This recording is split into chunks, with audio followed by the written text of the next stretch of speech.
On the 24th of January 1948, inside of a Polish prison, a brutal and barbaric guard of Auschwitz Concentration Camp was led into the execution chamber. He walked alongside a number of other members of staff who worked inside the deadliest site of extermination during the Second World War, along with prison officials who were there to oversee and carry out his death sentence. Over 1.1 million people died inside the barbed wire fences of Auschwitz, and many were killed as a result of the actions of the SS guards and their violent nature. Wilhelm Gerhard Gehring was so much of a beast that at the end of the war, the Polish authorities deemed it fit to pass a death sentence and have him executed alongside some of the most senior Auschwitz guards, including the former commandant.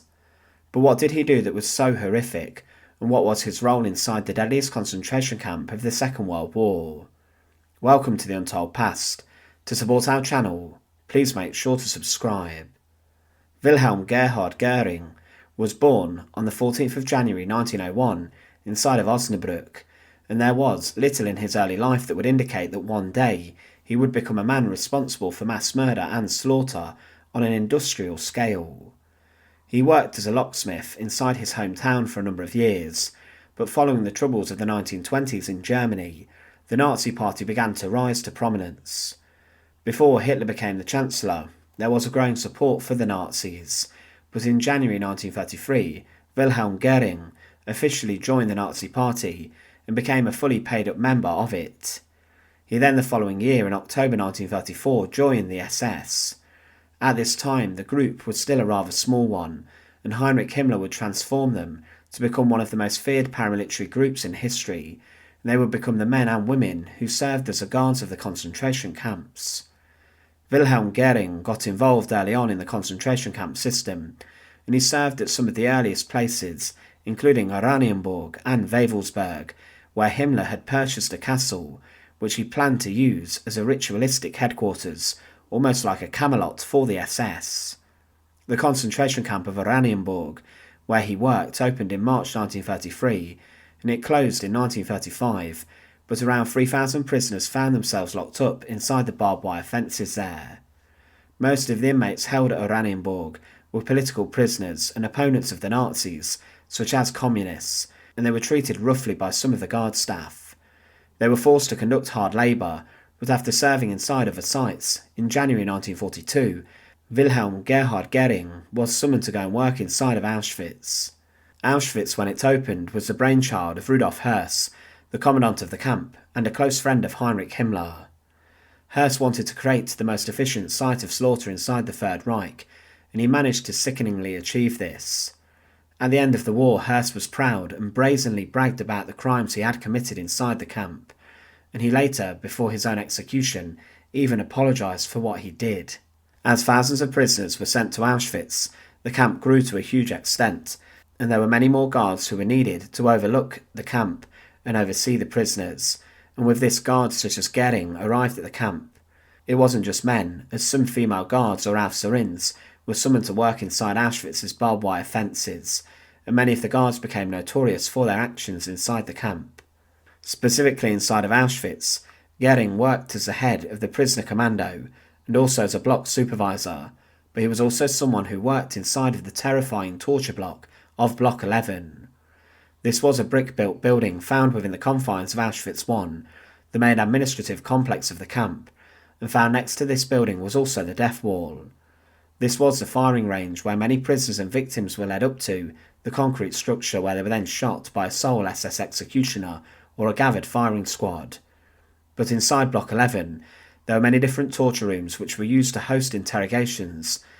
Prisoners held inside Block 11 were subjected to extreme torture, and different methods were also used to extract information regarding things such as resistance, which was occurring in the camp.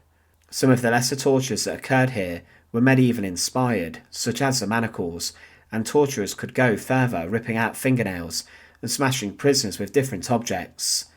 One of the most ruthless torture methods used in Block 11 was invented by SS officer Wilhelm Berger, who became known as the Tiger of Auschwitz. The Berger swing was used in Block 11, and this forced a prisoner to be chained to an iron bar, which was swung side to side from the ceiling, and SS guards then battered the victim with different weapons. Block 11 also became notorious as it was the first place where the commandant of Auschwitz and his guards made attempts to exterminate and kill people using gas, which would then take the lives of millions. In September 1941, Zyklon B, a pesticide, became the method used inside of the gas chambers that would kill hundreds at a time. Block 11 was used to trial this killing method, and Rudolf Höss, the commandant of Auschwitz, personally watched this, and he saw the experiment which was being performed upon Russian prisoners of war who were locked inside the basement. However, this room did not allow much air to flow out of after the gassings, and there was not much ventilation, and the crematoria was also rather far away, meaning that Höss thought that using Block 11 to execute thousands was not efficient enough for him, and he then made his own gas chambers close to the crematoria. Lots of inmates who found themselves imprisoned inside of Block 11 were those who were suspected by the guards of being involved in resistance at the camp, but this led to them being tortured and interrogated by many different guards, and some inmates were scarred physically and mentally by their ordeal. Inside of Auschwitz and Block 11 were the standing cells, or the Sperrbunker as they were known, and these small oubliette-style dungeons were tiny, and the prisoner had only enough room in them to stand up. They were locked in these cells and positions for days on end. They could not sit or crouch, and often some prisoners were locked in these small dungeons with others. There was a 2-inch opening for air in these cells, and one prisoner who gave information at the Auschwitz trial informed the courtroom how he was locked in the standing cells in Block 11 for 6 weeks and was just fed 3 small meals. He also claimed that a prisoner was so badly treated that he even ate his shoes out of desperation. The successor of Rudolf Höss, the commandant Arthur Lieber Henschel, was so appalled by these individual cells that he immediately ordered their removal. Wilhelm Gehring worked inside of Block 11, and he was responsible for supervising those prisoners who were locked up there and behind bars. It was his job to keep the inmates secure and unable to escape, and many of these men and women were subjected to beatings at the hands of Gehring and other guards within Block 11. Whilst he was serving at Auschwitz, Gehring became known for his brutality, and he was someone who the other inmates knew for being a beast. He committed terrible crimes against the inmates, and also was involved in the executions on the death wall, which was found in the courtyard next to Block 11. He personally shot many prisoners with his own weapon on the death wall.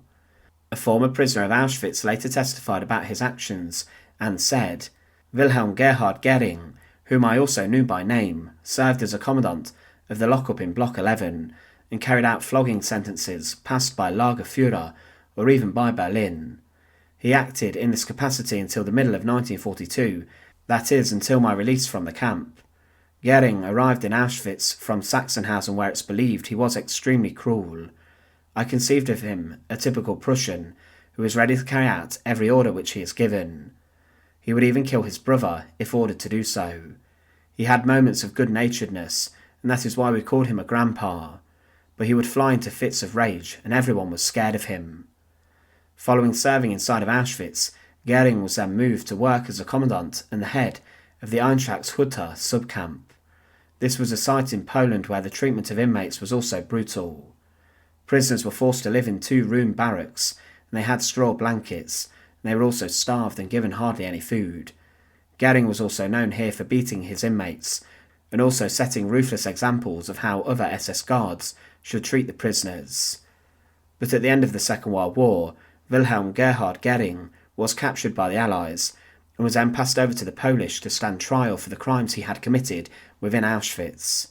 He was accused of crimes against humanity and war crimes, and as mentioned, prisoners testified about him and his conduct inside the camps where he worked. He was then sentenced to death, and he was sent to Montelupich Prison to await his execution. He appealed for clemency, but no leniency would come, and on the 24th of January 1948, alongside the other condemned guards, he was informed that his execution would be performed. Within the execution chamber of Montelupich Prison in Krakow, there were a number of hooks which were built into the ceiling. There were also a number of nooses which were secured to these, ready for the victims. There were also boxes under the nooses for the condemned to stand on. Gehring was led into the execution chamber with a number of other male guards who had been sentenced to death, and he was helped onto the box whilst an executioner secured the noose tightly around his neck. There was little in the way of formalities, as the prison officials had so many people to execute that day, and quickly the box was then kicked out from underneath Gehring, and he was left hanging, and he slowly strangled to death over the course of a number of minutes. Wilhelm Gehring was a notorious and brutal guard who at the end of the Second World War was condemned for his evil inside of Auschwitz. He had little to no regard for the lives of other prisoners, and for those who he kept locked up, and he was known for being a torturer and also an executioner who with his bare hands shot and executed other people. Thanks for watching. To support our channel, please make sure to subscribe, and once again, thank you so much for watching.